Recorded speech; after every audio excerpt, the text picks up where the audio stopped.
if metrics, scare you, if they seem pretty complicated to figure out how to communicate and help establish the impact that design brings in your org, we are really grateful for two incredible design leaders, Susanne and Sandra, leading design at one of Europe's leading digital agencies, Denkwerk, who flew in from Germany to help make metrics seem much less scary. So let's have a big round of applause for Susanne and Sandra talking about how to elevate design in the business landscape. Yeah, today we will be talking about metrics for impact and how to elevate with the help of metrics and measurement a design in the business landscape. We are Sandra and Susanne from Denkwerk. Denkwerk is, do you hear me like this? Is that fine? Okay, Denkwerk is a digital agency from all over Germany. Yeah, maybe you. Maybe I introduce myself.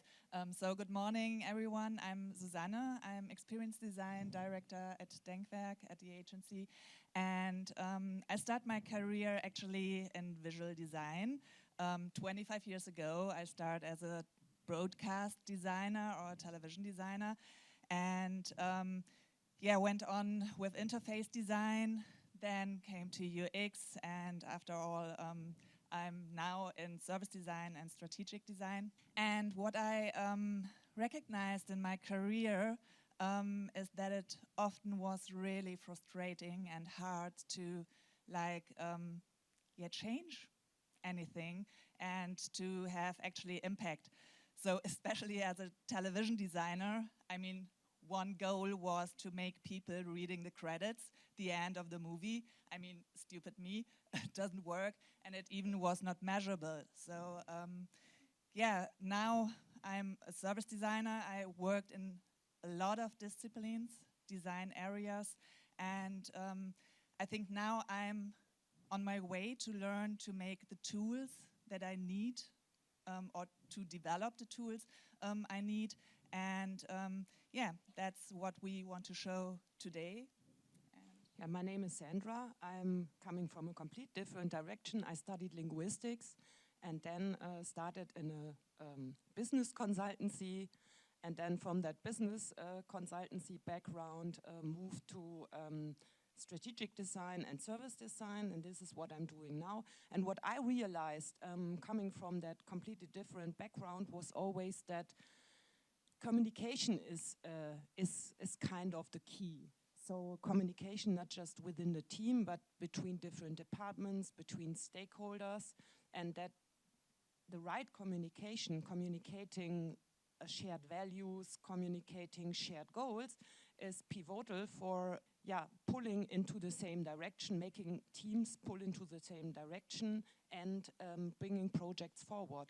And Susanne and me, we are close colleagues, and always when we discussed our struggles of steering and commitment from the management level, steering of teams, stakeholders, departments, we quickly realized that that the right currency might be metrics, because metrics are something that is accepted by the management, and metrics are something that are able to build a narrative, to really steer teams towards a shared vision, a shared goal. And that was the starting point for our workshop today. So what do we want to talk about? We want to talk, first of all, about the role of design and the current challenges of designers. We want to talk about the impact that we as designers are able to create and about how we can create value. Then, of course, we want to talk about why we often fail in creating value or making that value tangible within the organization. How metrics and measurements could help us to go into a direction of where everybody understands what we're actually doing. And then Susanne will provide you with our holistic approach, give you a few insights on how we do it. So we already had a workshop about this, and we will show a few examples from the workshop and also provide you in the end with a link to our framework. It's an open source framework, so you can, everybody here is able to use it in the end, hopefully. And yeah, this is the end of then our talk today. We do not have the slides, and the notes are not synchron. So there's a delay in the notes. Maybe can you fix that? No? Yeah. No. Okay. Yeah, back to our agency. We are a consultancy and agency hybrid, and we strive to help businesses seizing the opportunities of digital change by making meaningful differences in people's lives. So our vision is to create positive change, not just for clients, but also for the society and the environment. And as design leaders, it brought us to a point where we started to rethinking how to build up the design department and starting to build it up more holistical and more systematic by bringing in people from business design, service design, combining them with people with a data background, visual design background. So we have a very diverse team and organization. And yeah, this is why from our perspective, this is because from our perspective, design is not just about making things beautiful or making things work. It's also about making businesses work and enabling people. And I mean, we see this quote here, good design is good business. And I want to start with the question, who thinks that is true? Good design is good business. So all of the hands are raised. This is what I thought. And I mean, this is also what the Design Value Index shows, right?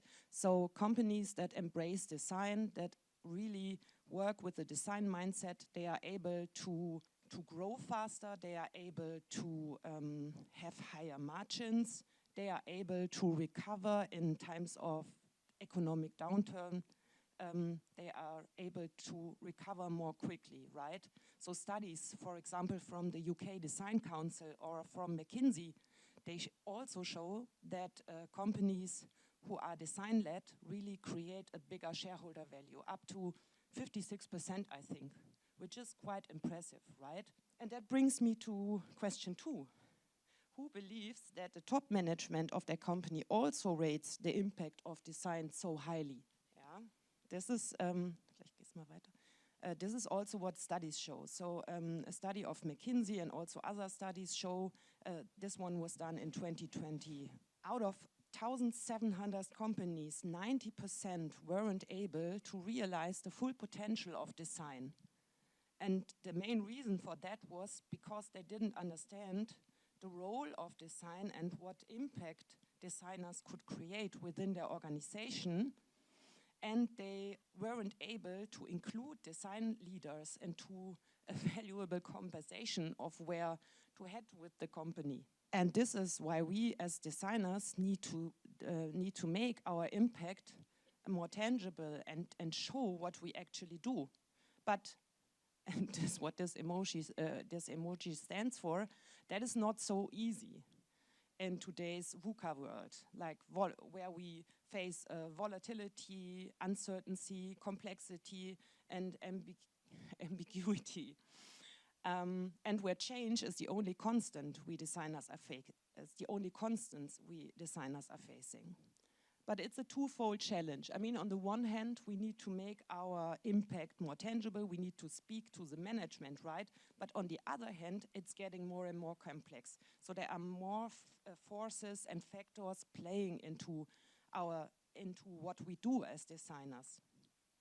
So challenges from very different areas, be it market dynamics, shifting customer preferences, emerging technologies, regulatory changes, politics, or changing environments. So it's getting more and more complex to even understand on your own what you're actually doing. So while different factors and forces from business, society, and environment play a crucial role, our problem is that we far too often only talk about the positive outcomes on user experience and not about the impacts of this positive experience. I mean, one example is how we address wider target groups by offering an accessible environment, or how we save money by reducing costs for and still exceptional customer management.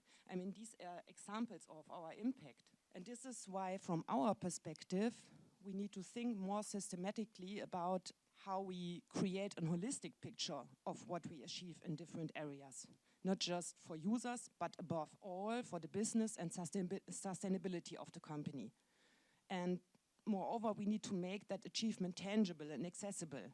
And metrics are, one way or the bridge from our perspective between the design and the business success and the sustainability we are creating.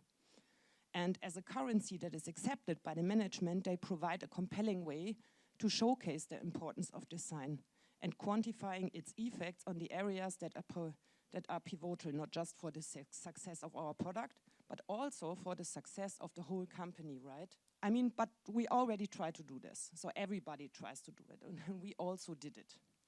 We have our UX metrics to get a better understanding of the product. The A/B testing, usability dashboards, we monitor the funnel, we have business analytics to tell us about the decreasing refunds and increasing order numbers.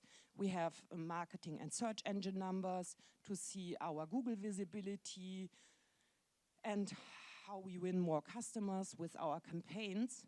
But I mean, all those numbers doesn't help us when they are combined in these kinds of dashboards. I mean, who is inspired by those kinds of dashboards? Yeah, and we think that is the main problem, right? So we have all those numbers, but too often they are too complex and they are shown in a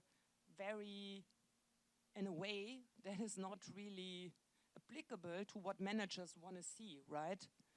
So we thought about how we could create a sophisticated but simple system of metrics which encompasses not just quantitative data, but also qualitative data.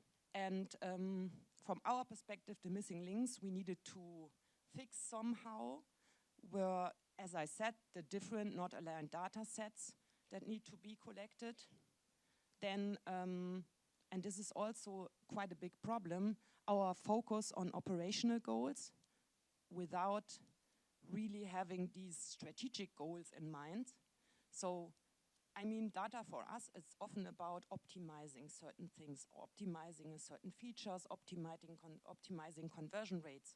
But where is the strategic focus? Where are we able to show how we pay into certain strategic goals? Then, of course, the lack of translation, which is clearly connected to that topic of metrics into target-oriented and value-creating measures, scorecards. I mean, this is what the management wants to see, right? Then, of course, a lack of contextual reference and connectivity between different kinds of data set. And then, of course, the complexity.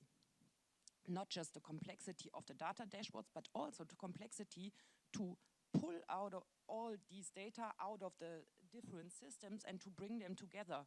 I mean, if you do a management report, or if one of you did it, you will remember how stressful that was.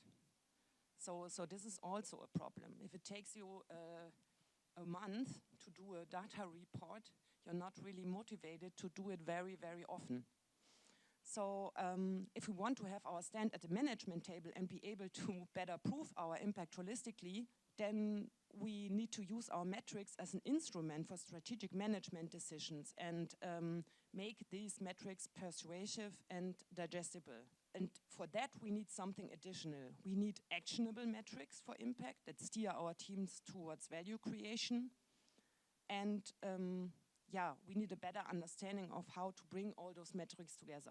So what does it need? We need a holistic approach. I mean, the word holistic, I think I already said it 5 times, but that's the key of the whole system. Yeah, an approach that is aligned with our business objectives and corporate values in order to increase the utilization for strategic management decision. And now Susanne will tell us more about how we do this. Yeah, exactly. I try to at least. So everything Sandra just said brings us to the process on how we at the agency, at Denkwerk, try at least to measure impact and steer our company and of course also our clients' companies towards action. And our foundation is a really simple process. It's dream, detail, and drive. These 3 steps are absolutely essential.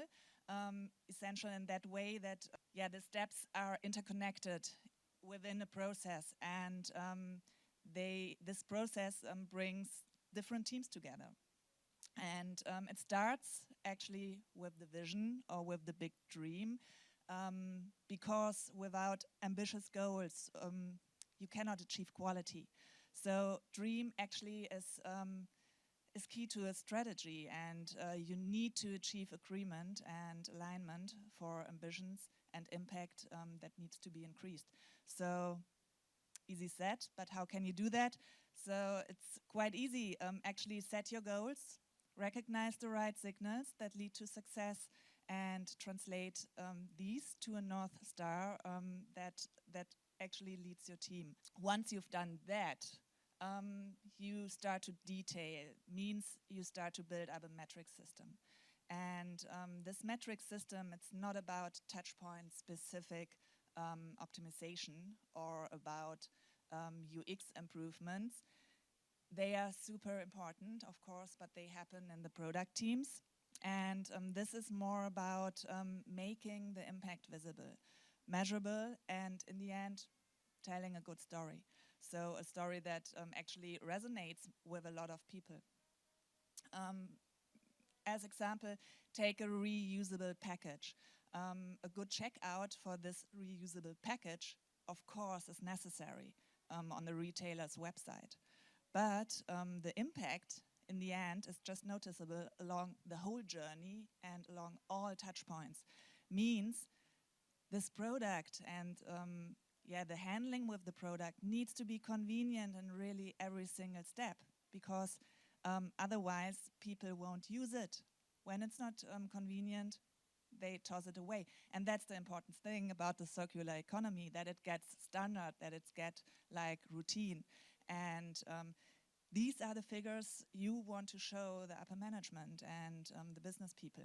And these two first steps are actually just a starting point. So these are the two steps. You need to set up everything, but then you need to drive. You need to, in day-to-day work, continuously collect the data and present these data also, as Sandra said, in a digestible and clear way. So this way should ensure that that these insights are actually also translated into sustainable action. Yeah, on this process, we build up our framework, a framework that clearly focuses on key driver in the areas, as Sandra mentioned, in the dimensions of user, business, and ESG. And actually, we did not invent or develop that framework. We just try to figure out how we can easily put activities or sessions together to get the right information, to get all on one table, and to align and to agree on that. So to, in the end, actually translate the findings into metrics, and that's our currency. So our goal is there, not to craft anything, but to build a common understanding, start a conversation, facilitate the process as a design leader, and in the end provide an easy tool. So it's actually, our framework is not too complex, provide a tool that enables holistic and systemic view. Yeah, this is our framework. These are our canvases. So you see, quite easy, quite simple, nothing super complex, but actually not that easy to fill them in. It's a step-by-step framework, because for us it was necessary that we provide a really clear and structured pathway to set the right metrics. And it includes vision crafting, value assessment, goal setting, signals recognition, what's really important, and in the end, a metric selection. For the metric selection, so I'm a designer, I'm not really into metrics. I do not have a clue too deep from analytics, but it's important that I know my basics. And for inspiration, we developed like metric cards, so a set of metric cards that just gives you like inspiration and examples for metrics that work, and a description how you can use these. Oh, I see, we just have like 4 minutes, so I speed a little bit up. And yeah, what's important? One thing to the framework. It's a step-by-step framework, and it seems maybe that it's a little bit overdone or over-engineered. But honestly, shortcuts or a too pragmatic process in that area is just counterproductive. So too often you think, oh, it's easy to measure, and then you actually go with some metrics, and you should really, really think about the right metrics, about relevant metrics in the end to that are somehow connected or really tight connected to the vision. Yeah, we combined two metrics. So we combined classic metrics and a North Star metric in the end to get just the best of both worlds. So classic metrics, they help precisely measure the different areas that make up the vision. And the North Star metric, that's really the one metric that describes the product core, and that's just a good story. And it sets actually the direction for companies' long-term and sustainable value creation. Yeah, and as I said, we combined both. So in the end, it's really important to have to use in a thoughtful way and in a purpose-driven way the metrics. Okay, on Monday we gave a workshop. Today the time is really short, so we provide you access to the Miro board, and please, feel free to use that. You find all the canvases on that. You find how-to instruction step by step, how you can work with these canvases. There's also more in-depth information, so just feel free to go there and use it. And I will put that screen later on. And to come to an end, in summary, I just want to tell you that metrics could really be our allies when it comes to demonstrating tangible impact of design on business and on society. And actually, I think it's our responsibility as design leaders to build and to maintain this metric system, and just to demonstrate the value we can bring to the table. And hopefully our framework gives an idea or empowers you to strategically position the work within the context of corporate strategy. Yeah, that's it. So thanks for your attention, and thank you. Just want to announce that we have also a roundtable after lunch, so maybe we see there. I think we do not have time for questions, right? I think we can squeeze in two, 3 questions. Yeah, but thank you so much. That was thank you for taking us all the way from strategic to really, really tactical. Sharing of your work and process. Do we have questions? Okay, could we get the mic in the front here, in the 4th row? Thank you. What's your process for identifying leading indicators, especially related to really qualitative customer metrics, like, how customers are feeling about the product, ease of use, things like that? So the process, how we come to those metrics, I mean, it's exactly what Susanne said. We start with deriving from the vision which metrics we need to prove our impact, right? And starting from that, we first define which metrics we need, and sometimes these are the metrics that we already have, and sometimes we realize, no, we need additional metrics, qualitative metrics, quantitative metrics, and then we start to also measure those things, to start new new surveys, to start new circles of customer interviews, stuff like this. So this is how we approach it. Thank you. Does that help? Was that a question? Good. Do you have any other? Could we get the mic at the? So as designers, we need to work with our partners to set meaningful metrics. Who do you work with? And you can choose from both internally, also from your client side as well. What kind of partners do you work with to set meaningful metrics? Oh, you mean who attends the workshop, or who we get on one table? Is that the question? So more like to set the North Star metrics. who do you work with? Like, for example, like product analytics or Yeah. data science or like client side of the people? Yeah, actually, we try to bring them all together. So product owner, the analytics team, business intelligence, like stakeholder, and also decision maker. So that's really important because, as I said before, we do not craft anything new. We do not find a new vision. It should be all be there. So a product needs to have a value proposition. And for us as an agency, it's sometimes kind of difficult because yeah, we do not get our hands on so easily on the clients' timetables and schedules. So it's necessary then just to first of all show the importance of the task we want to do, and then we take what we get. And but it's important that at least there are really the relevant product owner and the analytics team. I think you can address later. You can do a backbone or a fundament of basic metrics or on your metric set and discuss that later with the analytics team also. But that really helps us to shift expectations, to be honest. I already told that story in the workshop. So we had a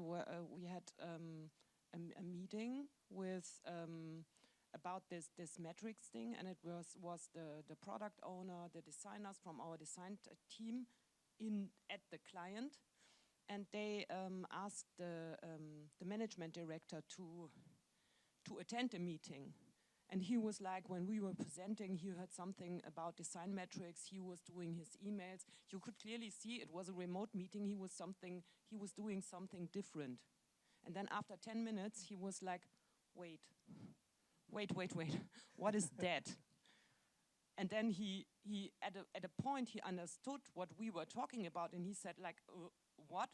I thought we are talking about design metrics, but this goes far beyond design metrics. This is a completely strategic, these are completely strategical questions you're raising here. And he was like, we need to stop that meeting.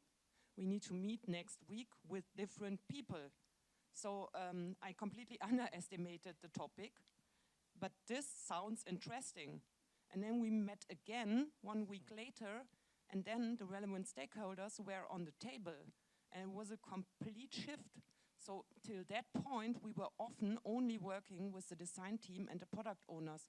But from that point, the managing director was involved more oftenly because he realized, this is not just about design, this is about strategic decisions, this is about the success of our company.